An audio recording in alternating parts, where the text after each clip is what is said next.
아멘.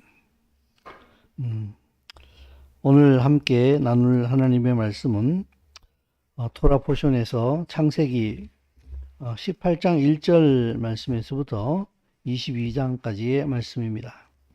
우리 창세기 18장 말씀을 같이 찾도록 하겠습니다.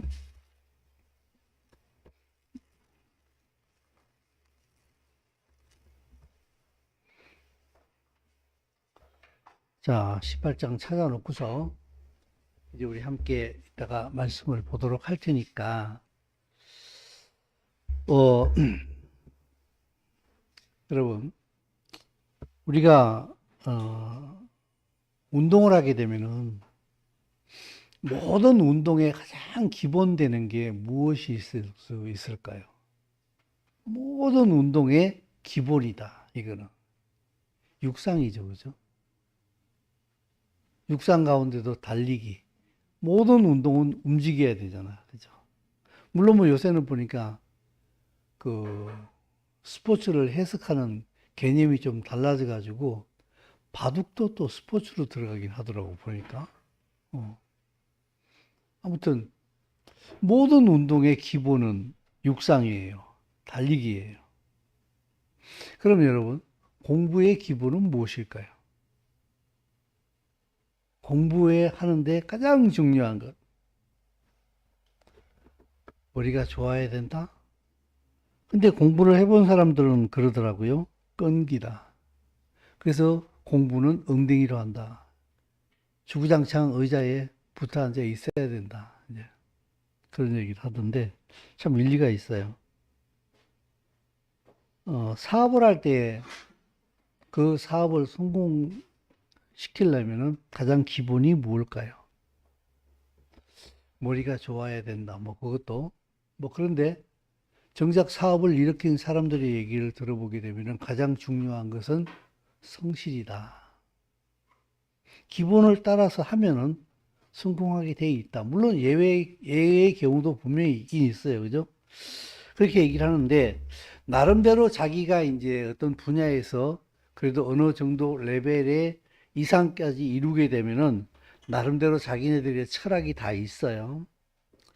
그래서 운동을 잘하려면은, 달리기, 육상을 잘해야 된다. 공부를 하려면은 끈기가 있어야 된다. 사업을 성공하려면은 성실해야 된다. 근데 저는 이런 생각이 들어요. 정말 그럴까? 정말 그럴까? 정말 그런 부분도 있고 또 안 그런 부분도 있다는 생각이 들어요. 왜냐하면요. 이 온 우주에 기본 원리가 있어요.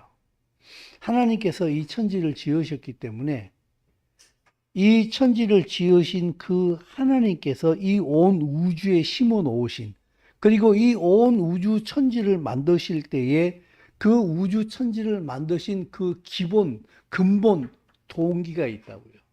그게 이 우주를 움직이는 기본이 되거든요. 저는 그게 바로 사랑이라는 생각이 들어요. 저를 비롯해서 모든 현대인들이 참 그런 게 많은 것 같아요. 뭔가 이렇게 손에 딱 잡히는, 내가 오감으로 느끼고 이건 사실이야 라고 이야기할 만한 어떤 그런 확정되어지지 않은 그런 것들에 대해 가지고 굉장히 회의적인 시대가 이 시대인데, 그 중에 하나가 바로 사랑이에요. 사랑 그러면은 맥 빠지는 느낌이야. 뭐 잘 나가다가 사랑 그러면은 이거 마치 공중에 뜬구름 잡는 듯한, 뭐 별로 의미도 없고 뭐 나쁘진 않은데 별로 파워도 없고, 그게 사랑이라고 느끼는 이 현대인들의 개념이 아니겠는가라는 생각이 드는데, 근데 성경은 주구장창 말하기를 사랑이 기본이라고 얘기를 하는 것 같아요. 제가 보기에는. 바울은 고린도도 우리가 잘 알고 있는 고린도전서 13장 말씀을 보게 되면은 같이 읽어볼까요? 그런즉 믿음, 소망, 사랑 이 세 가지라 항상 있을 때 그 중에 제일은 그 중에 제일은 사랑이래요. 바울도 말씀하시기를. 오늘 본문 말씀을 보게 되면은 어, 창세기 18장 말씀인데 1절에서부터 15절까지 말씀을 우선 제가 메인 본문으로 잡아놨는데, 아브라함이 날이 뜨거운 날에 장막문에 앉아 있다가 눈을 들어보니까 사람 셋이 맞은편에 서 있었다 그랬어요. 그래서 아브라함이 곧 달려나가서 그들을 자기 집으로 데리고 돌아가지고 발을 씻게 하고 나무 밑에 쉬게 하고 그들을 아주 넉넉하게 대접을 해요. 그죠? 아브라함이 또 가축대에 있는 곳으로 달려가서 기름지고 좋은 송아지를 잡아 하인에게 주니 그가 급히 요리를 했어요. 그래서 아브라함이 온갖 음식을 차려가지고 그들이 다 먹었어요. 맞은편에 서 있는 아브라함이 마므레 상수리 나무 아래에 자기의 장막을 치고 있었을 때에, 날이 뜨거운 그날에 아브라함이 장막 문 앞에 나와 앉아 있었는데 맞은편에 세 사람이 서 있었다. 기다린 듯해요, 제가 보기에는. 아브라함이 어떻게 반응을 하는지, 아브라함의 반응을 기다리고 서 있었던 것 같아요, 이 세 사람은. 제가 보기에.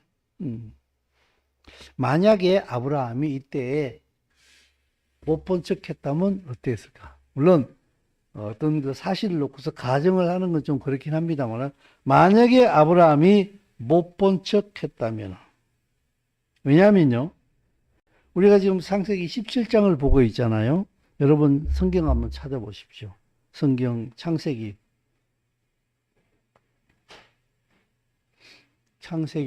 17장.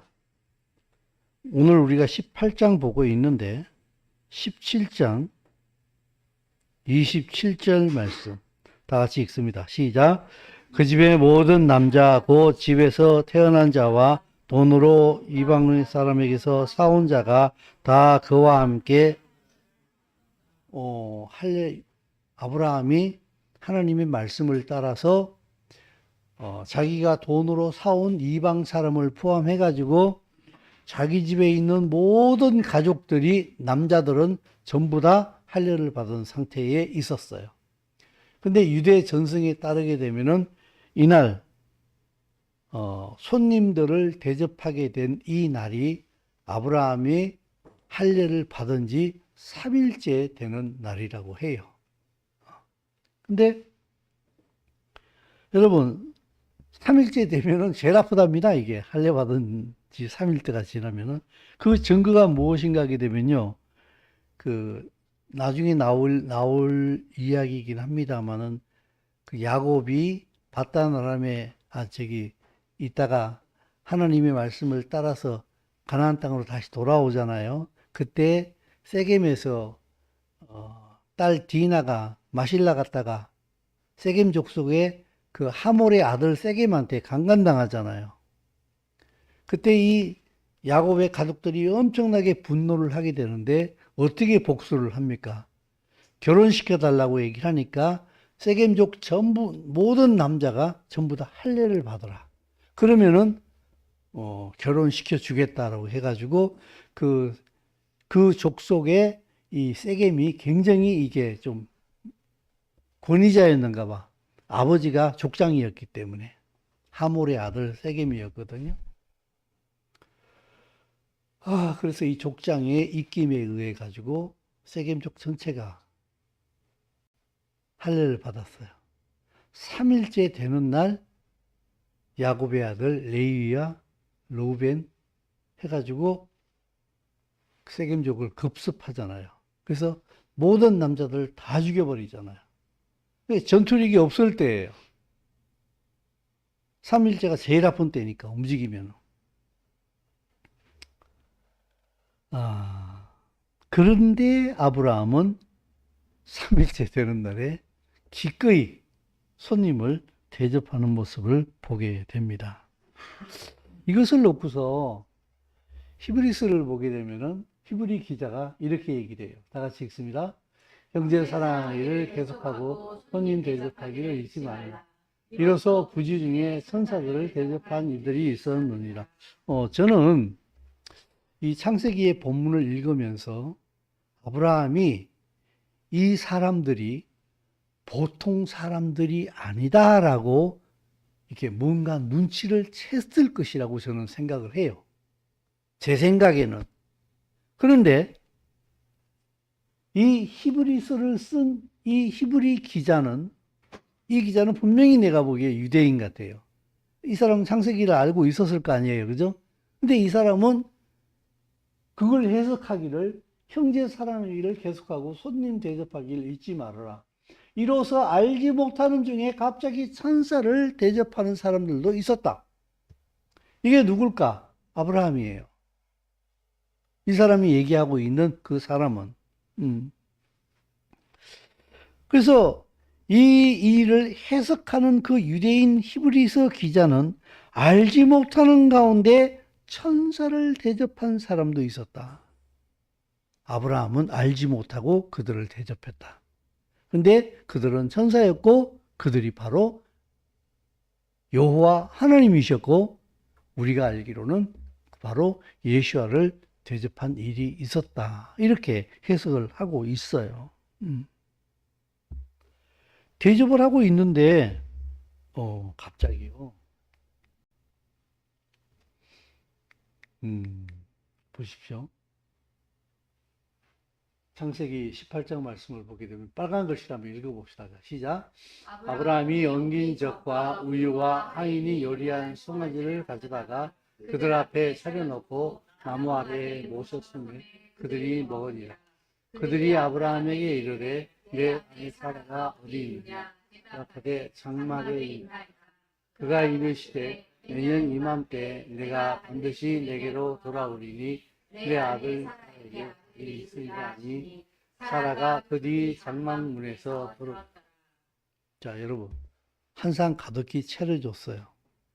식사가 진행되고 있어요. 맛있게 먹고 있어요. 근데 갑자기 그 중에 한 사람이 네 안에 사라가 어디 있느냐? 이 아브라함의 아내의 이름을 어떻게 알았을까요? 서로 통성명을 했기 때문에 알 수 있었을까? 네 안에 사라가 어디 있느냐? 갑자기 물어. 아브라함은 약간 좀 얼떨떨했겠어요. 이 사람이 내 아내의 이름을 어떻게 알아? 예, 장막문 뒤에 있습니다.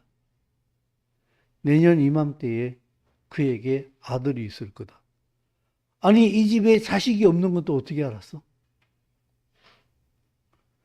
이때에 아브라함은 뭔가 이렇게 등골이 오싹해지면서 이 사람들 뭐지? 라고 생각할 수 있었듯이라는 생각이 들어요. 도저히 믿을 수 없는 말씀을 듣잖아요. 갑자기. 그리고 여러분 성경을 이제 찾아야 됩니다. 창세기 18장 말씀을 여러분 찾으십시오. 여기까지는 제가 써놨는데 18장 18절 19절 자 시작. 아브라함은 강대한 나라가 되고 천하 만민은 그로 말미암아 복을 받게 될 것이 아니냐. 내가 그로 그 자식과 권속에게 명하여 여호와의 도를 지켜 의와 공도를 행하게 하려고 그를 택하였나니 이는 나 여호와가 아브라함에게 대하여 말한 일을 이루려 함이니라. 너에게 네 아내가 아들을 가질 거야. 내년 이맘때에. 그리고 내가 하려고 하는 하나님께서 하시려고 하는 그 일을 내가 아브라함에게 숨기겠느냐. 아브라함은 강대한 나라가 되고 천하 만민은 그로 말미암아 복을 받게 되고 이 말씀을 하십니다. 앞으로 될 일을 얘기하시죠. 그리고 20절과 21절 말씀을 읽습니다. 자, 시작. 여호와께서 또 이르시되 소돔과 고모라에 대한 부르짖음이 크고 그 죄악이 심히 무거우니 내가 이제 내려가서 그 모든 행한 것이 과연 내게 들린 부르짖음과 같은지 그렇지 않은지 내가 보고 알려 하노라. 소돔과 고모라의 심판에 대해서도 말씀하십니다. 여러분, 모든 일들이 어떤 일들이 일어나게 될 때에 그 일이 일어나기 전까지 반드시 과정이 있잖아요. 그죠? 과정이 있는데 모든 일들이 갑자기 이렇게 그 일이 확 이렇게 열리는 것 같은데 갑자기 열리는 그 일도 반드시 과정이 있기 마련이에요. 오늘 이 말씀을 보게 되면은 아브라함이 자기 집 앞에 서 있던 세 사람을 대접하잖아요. 근데 그 대접하는 행위를 신약의 히브리스 기자는 알지 못하고 대접했다고 그랬어요. 그래서 저는 지금 사랑에 대해서 얘기를 하고 있거든요. 사랑 가운데 그는 그냥 이 일을 했는데 그들이 바로 하나님이셨고 그들이 바로 천사들이었다. 그리고 그 사랑 가운데 한 일의 결과로 그는 하나님으로부터 앞으로 될 일을 듣게 되고 그리고 현재의 소돔과 고모라가 심판받게 될 일까지도 동시에 같이 듣게 됩니다. 그런데 18장 22절 말씀을 같이 한번 읽어볼까요? 자, 18장 22절. 자, 시작. 그 사람들이 거기서 떠나 소돔으로 향하여 가고 아브라함은 여호와 앞에 그대로 섰더니. 아멘. 그 사람들이 떠났어요. 3명이 왔는데 2명의 천사는 소돔과 고모라를 향하여서 실사를 나갔어요. 진짜 그런지 조사하려고 갔는데 여호와 하나님은 그대로 서 있었어요. 하나님을 본 적이 없다 그랬어요. 하나님은. 그죠? 세상에 아무도. 근데 지금 여호와 하나님이 누구 앞에 서 있어요? 아브라함. 아브라함은 누구 앞에 서 있어요? 하나님 앞에. 그죠? 그럼 이분 누구예요? 독생하신 하나님이 나타내셨어요. 하나님을. 그러면 눈에 보이는 하나님은 누구예요? 예수와예요. 이분이 예수와예요.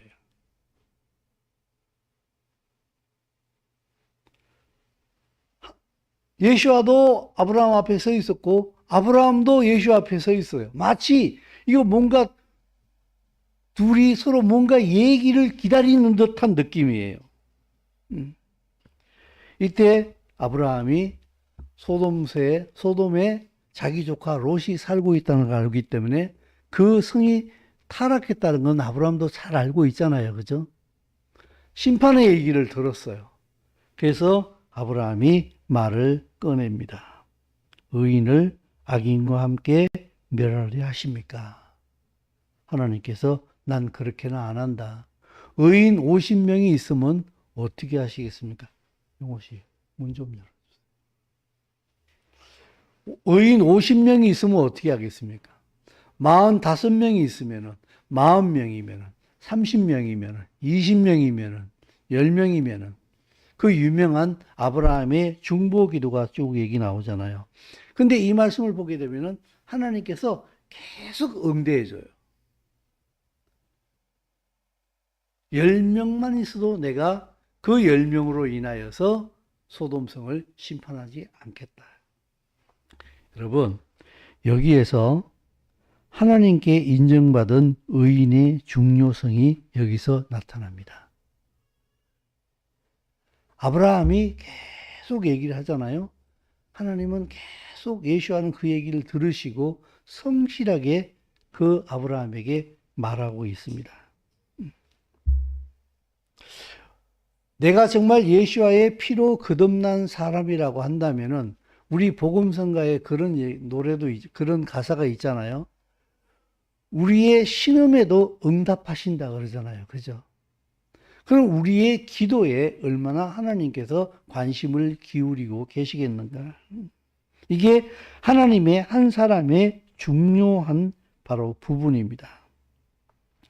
그 하나님의 말씀을 따라서 보게 되면은 창세기 19장에서는 그 두 천사가 소돔성에 이르렀을 때에 롯을 만나게 되고 그 소돔성이 얼마나 부패했는지를 창세기 19장에 쭉 얘기해서 나오게 되잖아요.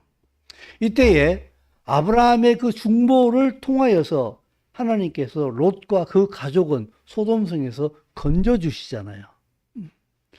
만약 아브라함이 중보하지 않았더라면 어떻게 됐을까? 근데 참 재밌는 건 뭔가 하게 되면요.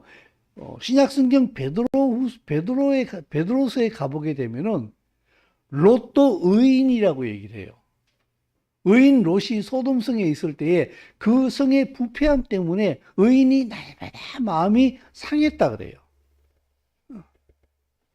아무튼 롯은 그 아브라함의 중보를 통해서 생명을 구하게 되는데 이 아브라함이 참 하나님과도 말씀이 통하게 되는 이 아브라함인데 20장으로 넘어가 보게 되면은 참 재미난 일이 또다시 생기게 됩니다. 창세기 20장 1절 말씀에서부터 3절까지 우리 같이 한번 읽습니다. 자, 시작. 아브라함이 거기서 네게브 땅으로 옮겨가 가데스와 술 사이 그랄에 거류하며 그의 아내 사라를 자기 누이라 하였으므로 그랄 왕 아비멜렉이 사람을 보내어 사라를 데려갔더니 그 밤에 하나님이 아비멜렉에게 현몽하시고 그에게 이르시되 내가 데려간 이 여인으로 말미암아 네가 죽으리니 그는 남편이 있는 여자임이라. 아멘. 이 아브라함이요, 참 이렇게 아킬레스건이 하나 있었던 것 같아요. 자기 아내가 너무 이쁜 게 이 아브라함에게는 즐거움이기도 하거니와 큰 약점이었던 것 같아요. 그죠? 지난번에 애굽으로 내려갈 때도 이 일 했다가 바로한테 자기 아내 뺏긴 적 있잖아요. 그죠? 근데 그 이후에 참 하나님의 은혜를 많이 체험했거든요. 그죠? 하나님께서 사라를 바로의 손에서 건져 주실 뿐만 아니라 소돔 그 성에서 전쟁이 일어났을 때에 그 전쟁을 승리로 자기가 끝냈을 뿐만 아니라 또 멜기세덱 제사장도 만나게 되고 하나님의 은혜를 듬뿍 체험해가지고 성년이 충만한 상태였는데 아비멜렉한테 예전에 했던 그 일을 또다시 하고 있어요. 이 사람들마다 참 영적으로 이렇게 약한 부분이 있는 것 같아요.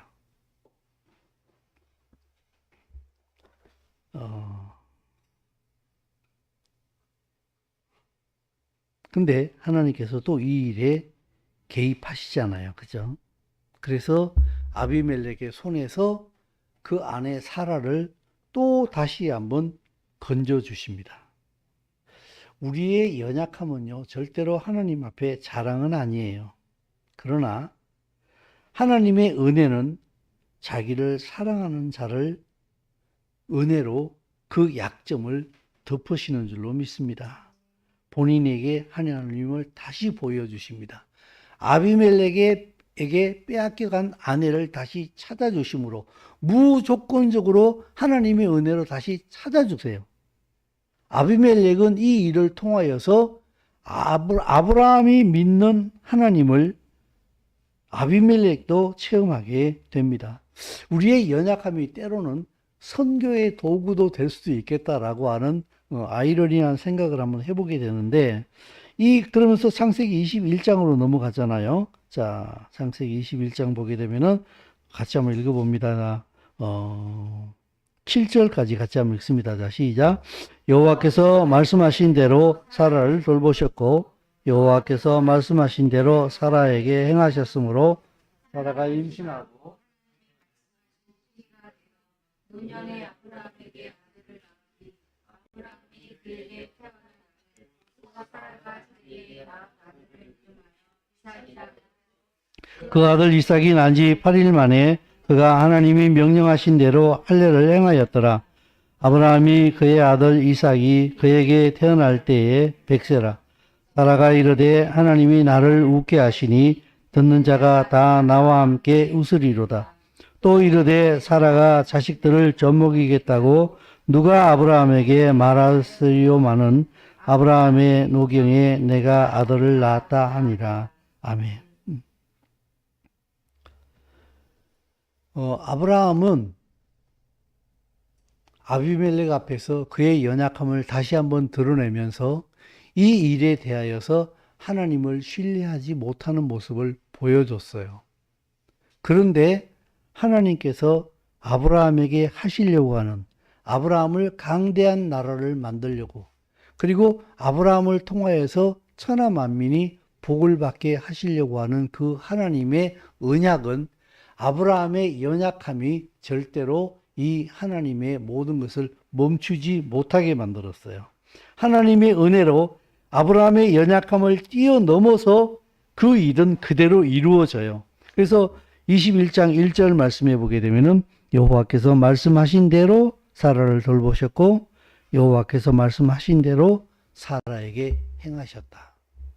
아브라함의 어떠함과 상관없이 하나님은 1년 전에 아브라함에게 말씀하신 대로 그대로 이 모든 일들을 행하고 계신 것을 보게 됩니다. 자, 그런데 이때 아브라함의 나이가 몇 살이었어요? 100살이었어요. 여러분, 100세 영감님이 뭔 힘이 쓰겠습니까? 그죠? 저는 이 말씀을 보다가 이런 생각이 들었어요. 아브라함이 이때 100살이었다. 100살의 아들을 낳았다. 그래서 지금 이 본문에서도 그 얘기 하잖아요. 하나님이 나를 웃게 하신다고. 100살의 아들 낳은 사람이 어디 있어요? 그죠? 하나님이 나를 웃게 하신다. 근데 문득 저는 이런 생각이 들었어요. 아브라함의 육신이 100살로 굉장히 늙었다 하는 이런 의미도 있겠습니다만은 여러분 100은요 히브리 개념으로 완전수예요. 그래서 나중에 이삭이 하나님께 복을 받을 때 보게 되면은 그 해에 그가 농사하여 몇 배를 얻었다고요? 100배를 얻는다고 성경에서 기록하고 있잖아요. 그죠? 하나님께서 축복을 주실 때 몇 배? 30배? 60배? 100배. 완전한 복을 주시는 거예요. 아브라함이 100세에 아들을 낳았다. 가장 연약할 때 아들을 낳았다. 근데 그 나이가 100살이었다. 무슨 의미일까? 우리가 가장 완전할 때가 언제일까? 100살 때다. 우리가 100살까지 산다는 의미가 아니라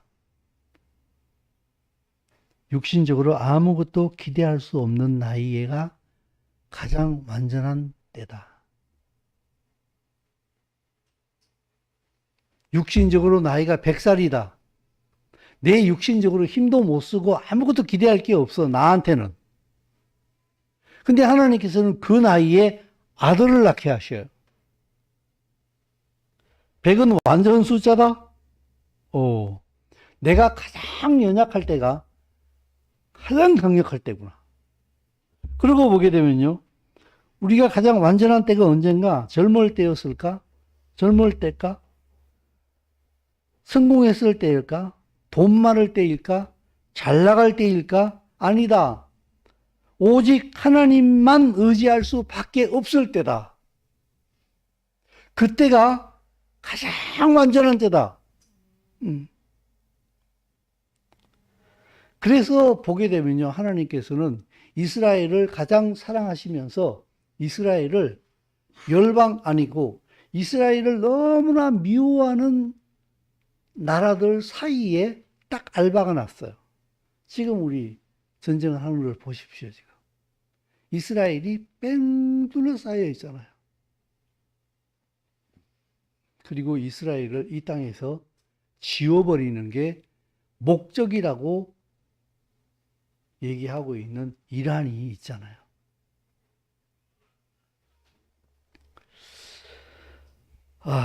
그래서 이스라엘을 강하게 만들기 위해서 하나님께서는 오히려 하나님을 의지할 수밖에 없는 자리에 두신 것이 아니겠는가. 그래서 한국을 열방의 이빨 가운데 두지 않았는가. 위에는 거의 미친 집단인 북한, 그 위에는 중국, 러시아, 밑에는 일본. 여러분, 전 세계에 2, 3, 4위 세계 최결강들에 딱 둘러싸여 있는 게 대한민국이에요. 지정학적으로요, 이 대한민국은 진짜 그야말로 뭔가 강력한 힘이 붙들어주지 않으면요, 잡아먹히기가 너무 좋은 나라예요. 그래서 하나님께서 특별히 사랑하시는 이스라엘과 대한민국을 이런 지정학적 상황 가운데 두지 않았는가. 그러므로 여러분 이렇습니다. 하나님만 바라볼 수밖에 없을 때야 오히려 우리는 가장 강력한 그 시간이다. 이때에 오히려 하나님은 그를 통해서 일하시잖아요. 그의 연약함이 하나님의 언약을 없애지 못한다니까. 그는 참 연약해요. 그런데 하나님은 그 연약한 그를 통하여서 하나님의 일을 그의 연약함과 상관없이 여전히 그 일을 하고 계신다고요. 그러면서 창세기 22장으로 넘어가잖아요. 오직 하나님만 바라보는 아브라함이 이삭을 제물로 드리게 됩니다. 하나님께서 말씀하시잖아요. 이 두 가지가 서로 대비되어지는 모습을 보게 되는데 하나님의 말씀을 따라서 모리아 산으로 이삭을 데리고 올라가잖아요. 그죠? 저는 이 모습에서 뭘 받는가 하게 되면요. 하나님께서 이 땅에 자기 아들 예수아를 보낸 그 모습이 동시에 같이 보였어요. 이삭을 데리고 모리아 산으로 가는 중이야. 하나님께서 자기 아들 예수아를 어디로 보냈어요? 결국 모리아 산 꼭대기에서 십자가에 죽이시잖아요.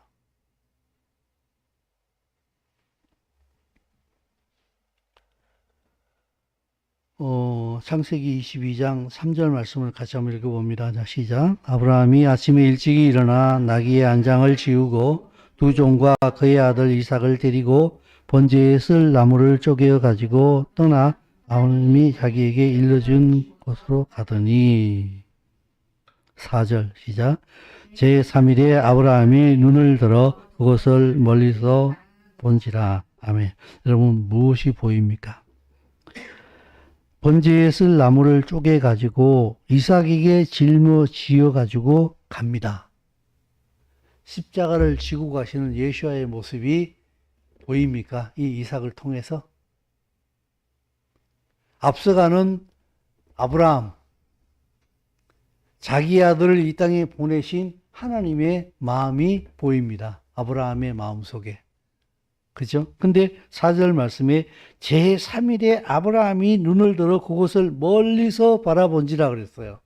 그게 모리아산 꼭대기예요. 예수아가 십자가에 못 박혀 돌아가신 바로 그 자리예요.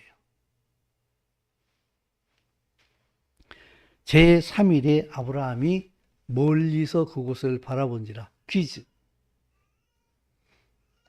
이삭은 언제 죽었을까요? 안 죽었는데 이삭? 이삭은 아브라함의 손에 언제 죽었을까요? 알아맞혀보세요. 네?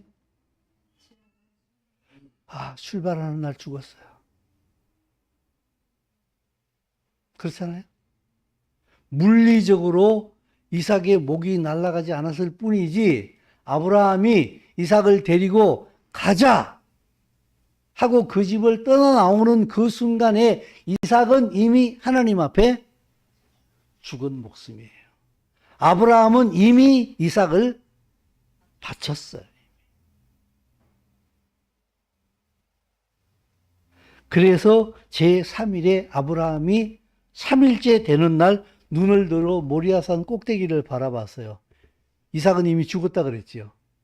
그럼 그 꼭대기에서 어떤 일이 일어나겠어요? 부활이 일어나는 거예요. 그래서 이삭이 거기서 살아남는 거예요. 그렇죠? 그래서 저는 이렇게 밤에 이 말씀을 보면서 이삭은 출발할 때 이미 죽었구나. 무덤 속에 있었구나. 그럼 누구도 죽은 줄 아세요?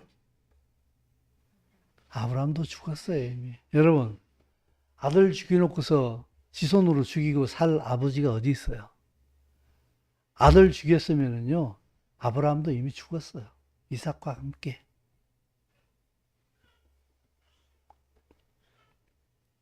그래서 자기를 하나님 앞에 완전히 드려버린 자에게 어떤 일이 일어나는가 하게 되면은 부활 사건이 터지는 거예요. 그래서 사도 바울이 그가 말하기를 나는 날마다 죽노라 그러잖아요. 하나님 말씀에 따라서 내 생각대로 사는 게 아니라 주의 말씀대로 사니까 나는 날마다 죽노라 그랬잖아요. 날마다 죽기 때문에 날마다 부활하는 거예요. 바울은. 그리고 아브라함이 이삭을 묶어서 그 나무 제단 위에 올려놓았을 때에 제가 지난번에 얘기했잖아요. 저는 이때에 이삭이 몇 살이었을까라고 계산해 봤는데 저는 제 계산상으로는 13살이라고 계산이 나오더라고요. 저는요. 제 계산은 그랬어요. 근데 다른 목사님 설교 들어봤더니 30대라 그러더라고. 그래서 저는 그분이 나보다 더 똑똑하니까 그분이 더 맞는 정확한 계산이겠지라고 그냥 저는 생각했습니다만은 아무튼 여기서는 나이를 얘기하려고 하는 것이 아니라 중요한 것은 이삭이 충분히 100세가 넘은 아브라함을 밀쳐버리고 밧줄에 안 묶일 수도 있고 그 제단 위에 올라가지 않을 수도 있을 만한 충분한 힘을 가지고 있었다. 이삭은. 그가 13살짜리 초등학생이었다. 초등학교 6학년이라 할지라도 100살 넘은 아버지한테 붙잡히지는 않는다. 미꾸라지처럼 요리조리 빠져나가지. 그죠? 근데 이삭은 아버지가 결박할 때에 묶이고 그리고 어떻게 했을까? 아브라함이 이렇게 들어가지고 나무 위에다 올렸을까? 100살 먹은 노인네가 아브라함이 이렇게 묶어가지고 올라가라. 지 발로 올라갔어요, 이삭은요. 자기 발로 그 장작더미 위에 올라갔다고. 여러분, 여기서 뭐가 보여요, 지금요? 완전히 순종하고 있는 아브라함과 완전히 순종하고 있는 이삭의 모습이 보여요. 여기에 완력이라는 건 하나도 없어요. 하나님의 언약을 믿고서 믿음으로 묵묵히 따라가고 있는 한 부자의 모습이 보이는데 여기에서 바로 하나님과 예수와의 모습이 보인다는 거예요.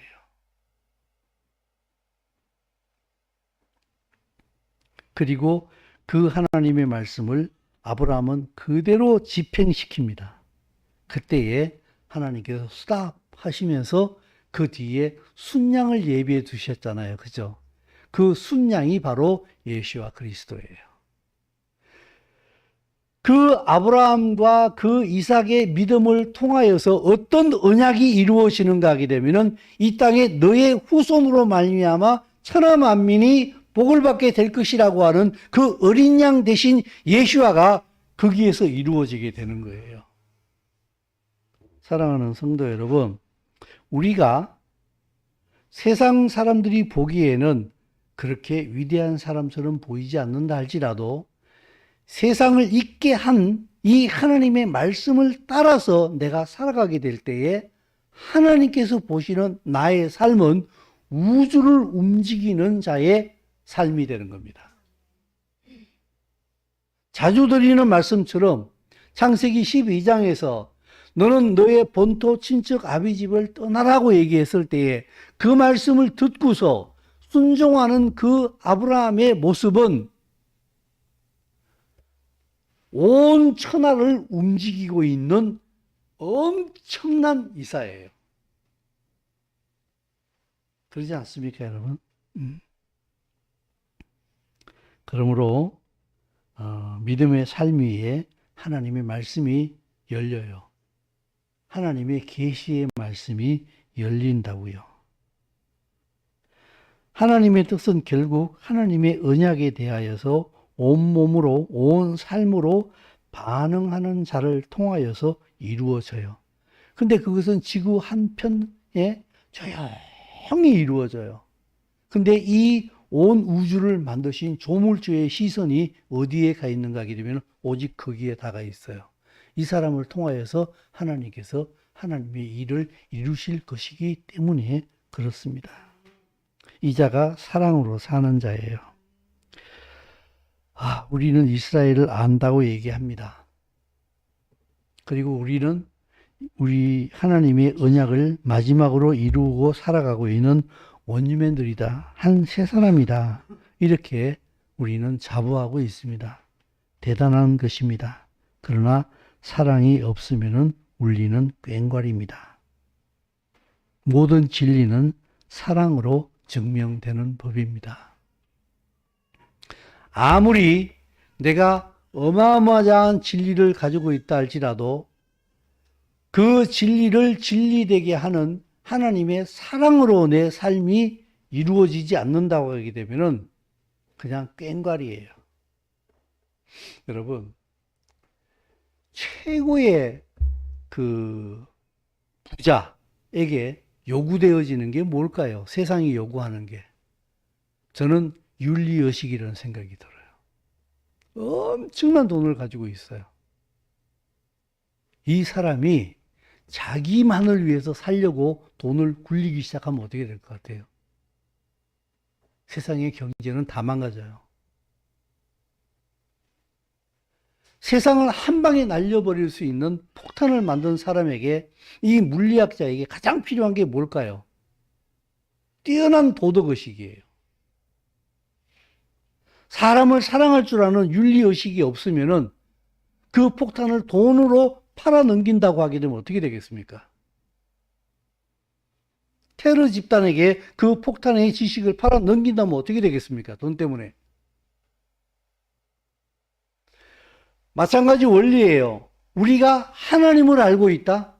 원유민이라 우리는 이스라엘을 알고 있다. 하나님께서 마지막으로 무엇을 이루시려고 하는 그 계시를 우리는 언약을 다 알고 있다. 우리에게 가장 필요한 게 무엇일까요? 믿음에 바탕한 사랑이에요. 그래서 진리는요, 절대로 논리로 풀어지지 않아요. 예수 믿으면은 구원받습니다. 죄 용서받습니다. 맞아요. 근데 이 진리는 사랑으로 풀어져요.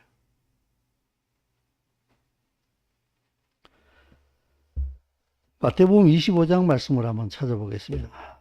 한 바퀴 훌쩍 뜁니다. 마태복음 25장.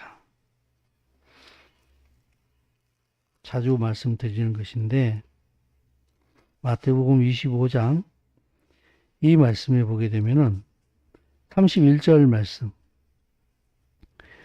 이른바 이 마태복음 25장에는요, 마지막에 이루어질 비유들이 나오게 되는데, 열처녀 비유가 나오잖아요, 먼저. 어리석은 5처녀는 기름을 준비하지 않고 등만 들고 있고, 지혜로운 처녀들은 등과 기름을 같이 준비하잖아요. 그죠? 그리고 그 이후에 보게 되면 달란트 비유가 나오잖아요. 한 달란트, 2달란트, 5달란트 받은 사람들이 어떻게 일을 했느냐에 대해서 얘기를 하잖아요. 그리고 마지막에 주인이 와서 그들을 어떻게 대하는가에 대해서 쭉 얘기를 하잖아요. 이 모든 일들이 마지막 시대에 이루어질 일들을 얘기하고 있잖아요.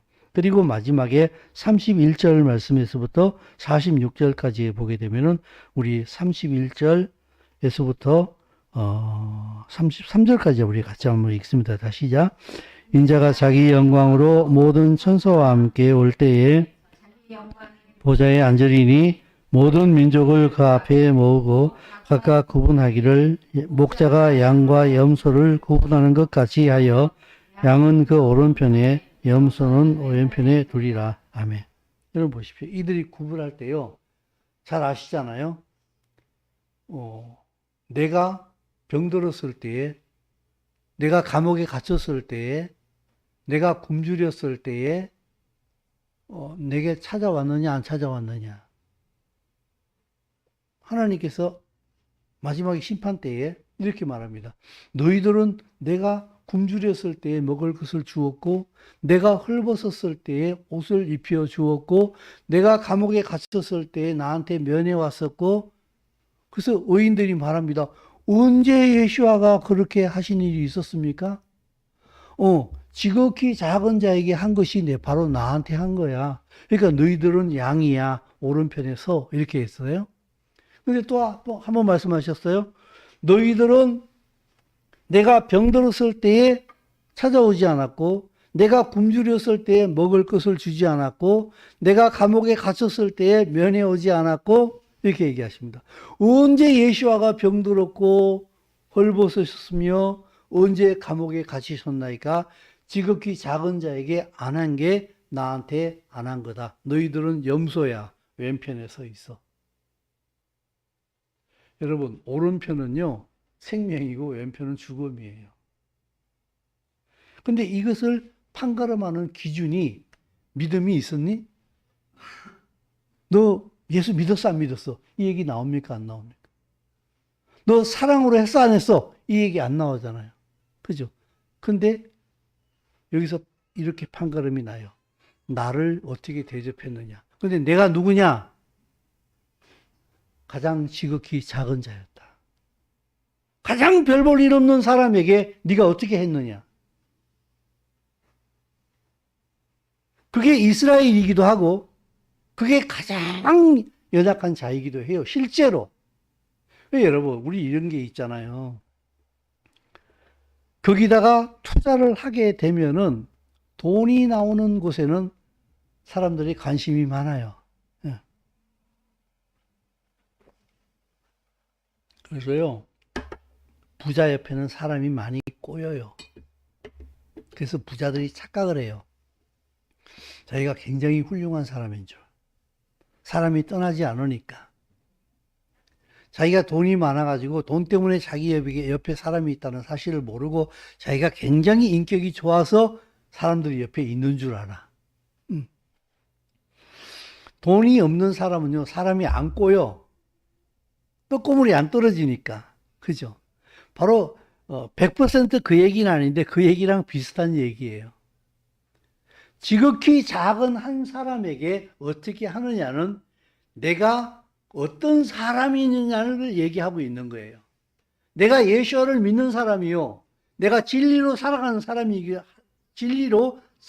사람이라고 한다면은 바로 모든 이에게 가장 연약한 자에게까지 사랑으로 행할 수밖에 없다는 얘기예요. 이들이 바로 예수와를 섬기는 자들이라는 얘기예요.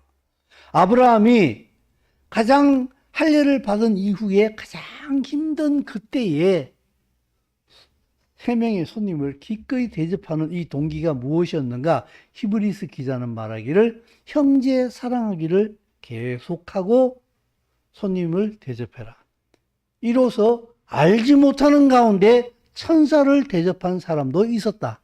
그래서 걔가 논았지. 이 얘기 아닙니까? 그죠? 사랑하는 성도 여러분. 원리는 동일합니다. 사랑은 믿음이에요. 믿음은 하나님의 나라의 법을 얘기하는 거예요. 이 하나님의 법은 하나로 딱 뭉치면 사랑이에요. 나 하나님의 법을 알아. 언약을 알아. 난 하나님의 말씀을 계시받았어. 진리를 알지. 사랑이 없으면 사도 바울이 정확하게 진단을 내립니다. 울리는 꽹과리와도 같다. 의미 없다.